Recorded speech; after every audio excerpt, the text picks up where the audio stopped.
Unit Jatantrans Polres Asahan menangkap pelaku residivis pembobol rumah dan warung di sejumlah tempat di Asahan.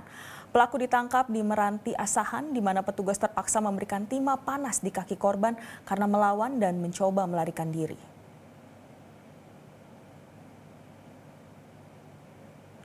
Beginilah aksi FS yang melakukan aksi pencurian di sebuah rumah yang ditinggalkan oleh pemiliknya. Aksi residivis dan telah 3 kali masuk penjara ini terbilang nekat karena melakukan aksinya di siang hari.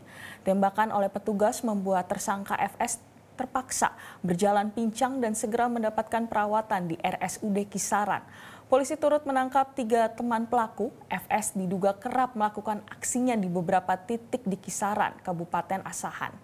Kanit Jatantrans Polres Asahan, Ibda Supangkat mengaku tersangka melakukan aksinya di 7 tempat berbeda. Dalam hal ini, polisi sudah menyita 21 tabung gas dan 3 karung pupuk.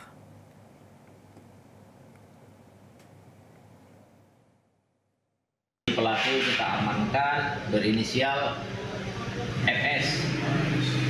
Dari pelaku kita mengamankan barang bukti berupa seperti yang terlihat pada saat sekarang, ada karung boni, ada tabung gas.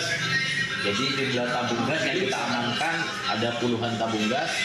Selanjutnya dari pelaku kita lakukan pengembangan, ada 7 TKP, yaitu di Meranti, Simpang Ajinomoto, Pajak Dipo, Sidomukti. Jadi bervariasi kerugian korban.